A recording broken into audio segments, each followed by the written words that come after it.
ನಮಸ್ಕಾರ ಎಲ್ಲರಿಗೂ. ಆರಾಧ್ಯ ಲೋಕ ಯೂಟ್ಯೂಬ್ ಚಾನಲ್ಗೆ ಸ್ವಾಗತ ಸುಸ್ವಾಗತ. ಜುಲೈ 29 ಬುಧವಾರದಂದು ಗುರುಪೂರ್ಣಿಮೆಯನ್ನು ನಾವು ಆಚರಿಸುತ್ತಿದ್ದೇವೆ.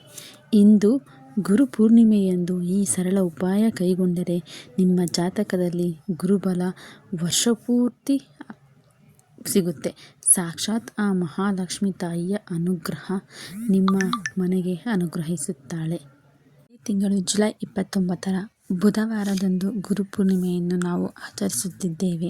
ಇಂದು ಕೇವಲ ಪರಿಹಾರಗಳನ್ನು ಕೈಗೊಳ್ಳುವುದರಿಂದ ಜೀವನದಲ್ಲಿ ನಿಮ್ಮ ಕಷ್ಟಗಳೆಲ್ಲವನ್ನು ಕಳೆದು ಸುಖದ ಹಾದಿ ತೆರೆಯಲಿದೆ ಎಂದು ಹೇಳಲಾಗಿದೆ. ಗುರುಪೂರ್ಣಿಮೆಯನ್ನು ನಾವು ಪ್ರತಿ ವರ್ಷವೂ ಆಷಾಢ ಮಾಸದ ಹುಣ್ಣಿಮೆಯ ದಿನ ಗುರುಪೂರ್ಣಿಮೆಯನ್ನು ಆಚರಿಸಲಾಗುತ್ತಿದೆ. ಈ ವರ್ಷವೂ ಸಹ ಜುಲೈ 29 ಬುಧವಾರದಂದು ಗುರುಪೂರ್ಣಿಮೆಯನ್ನು ನಾವು ಕೈಗೊಳ್ಳುವುದರಿಂದ ಜೀವನದಲ್ಲಿ ಎದುರಾಗಿರುವ ನಮ್ಮ ಕಷ್ಟಗಳಿಂದ ಮುಕ್ತಿ ದೊರೆಯಲಿದೆ. ಈ ಜಾತಕದಲ್ಲಿ ಗುರುದಶೆ ಆರಂಭವಾಗುವುದರಿಂದ ಜೊತೆ ವರ್ಷಪೂರ್ತಿ ಸಾಕ್ಷಾತ್ ಲಕ್ಷ್ಮಿಯ ಅನುಗ್ರಹವನ್ನು ನೀವು ಪಡೆಯಬಹುದು. ಗುರುಪೂರ್ಣಿಮಾ ಉಪಾಯ ಯಾವುದು? ಗುರುಪೂರ್ಣಿಮೆಯ ದಿನ ಕೆಲವು ಸಿಂಪಲ್ ಮನೆಗಳಲ್ಲಿ ಕೆಲಸಗಳನ್ನು ಮಾಡಿದರೆ ಗುರು ದೇವರ ಅನುಗ್ರಹವನ್ನು ಲಭಿಸುತ್ತದೆ. ಕಷ್ಟಗಳಿಂದ ಪರಿಹಾರ ಪಡೆಯಬಹುದು. ಜೊತೆಗೆ ಸಂಪತ್ತಿನ ಅಧಿದೇವತೆಯಾದ ಮಹಾಲಕ್ಷ್ಮಿಯ ದಯೆಗೆ ನೀವು ಪಾತ್ರರಾಗಿ ಜೀವನದಲ್ಲಿ ಅದೃಷ್ಟವನ್ನು ಕೈ ಹಿಡಿಯಬಹುದು. ಗುರು ಆರಾಧನೆ ಹೇಗೆ ಮಾಡುವುದು? ಗುರುಪೂರ್ಣಿಮೆಯ ದಿನ ತಪ್ಪದೆ ಗುರು ರಾಘವೇಂದ್ರ ಸ್ವಾಮಿ ಅಥವಾ ಸಾಯಿಬಾಬಾ ಸ್ವಾಮಿ ಅಥವಾ ನಿಮ್ಮ ಬದುಕಿಗೆ ದಾರಿ ದೀಪವಾಗಿರುವ ನಿಮ್ಮ ಪಾಠ ಕಲಿಸಿದ ಶಿಕ್ಷಕರು ಅಥವಾ ತಂದೆ ತಾಯಿ ಪೂಜಿಸಿ ಅವರಿಗೆ ನಮಸ್ಕಾರ ಮಾಡಿ. ಇದರಿಂದ ಜಾತಕದಲ್ಲಿರುವ ಗುರು ದೋಷದಿಂದ ಪರಿಹಾರ ಪಡೆಯಬಹುದು. ಜೀವನದಲ್ಲಿ ಗುರುದಶೆ ಆರಂಭವಾಗುತ್ತದೆ. ಗುರುಗಳಿಗೆ ನೈವೇದ್ಯ ಮಾಡಬೇಕು. ಗುರುಪೂರ್ಣಿಮೆಯಂದು ಆರಾಧನೆ ವೇಳೆ ಗುರುಗಳ ನೈವೇದ್ಯಕ್ಕೆ ಹಾಲಿನಿಂದ ಮಾಡಿದ ಸಿಹಿ ತಿಂಡಿಗಳನ್ನು ನೈವೇದ್ಯಕ್ಕಾಗಿ ಅರ್ಪಿಸಿ. ಇದರಲ್ಲಿ ಬೆಲ್ಲ ಹಾಕುವುದನ್ನು ಇನ್ನೂ ಶ್ರೇಷ್ಠ. ಇದರಿಂದ ಜೀವನದಲ್ಲಿ ಕಷ್ಟದ ಸಮಯ ಮಂಜಿನಂತೆ ಕರಗುತ್ತದೆ.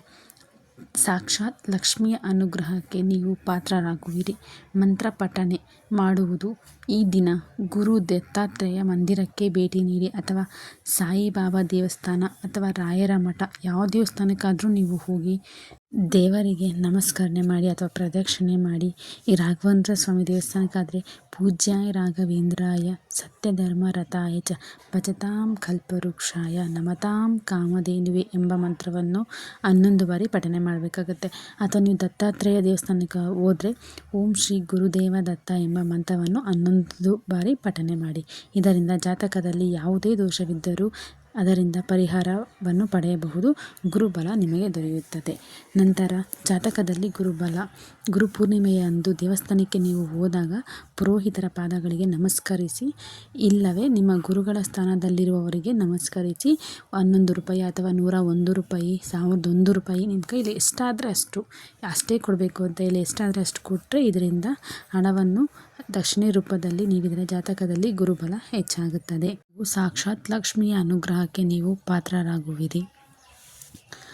ನಂತರ ಇನ್ನು ಯಾರೆಲ್ಲ ನನ್ನ ವಿಡಿಯೋ ಸಬ್ಸ್ಕ್ರೈಬ್ ಮಾಡದೆ ಹಾಗೆ ನೋಡ್ತಿದ್ದೀರಾ ಪ್ಲೀಸ್ ದಯವಿಟ್ಟು ಸಬ್ಸ್ಕ್ರೈಬ್ ಮಾಡ್ಕೊಳ್ಳಿ. ಹಾಗೆ ಇನ್ನಷ್ಟು ಶೇರ್ ಮಾಡಿ. ನಿಮಗೇನಾದರೂ ಸ್ವಲ್ಪನಾದರೂ ಯೂಸ್ಫುಲ್ ಅಂತ ಅನಿಸಿದರೆ ಇನ್ನು ಒಳ್ಳೊಳ್ಳೆ ಮಾಹಿತಿಗಾಗಿ ನಮ್ಮ ಚಾನಲನ್ನು ಸಬ್ಸ್ಕ್ರೈಬ್ ಮಾಡ್ಕೊಳ್ಳಿ. ಮತ್ತು ಮುಂದಿನ ವಿಡಿಯೋದಲ್ಲಿ ಸಿಗೋಣ. ಧನ್ಯವಾದಗಳು.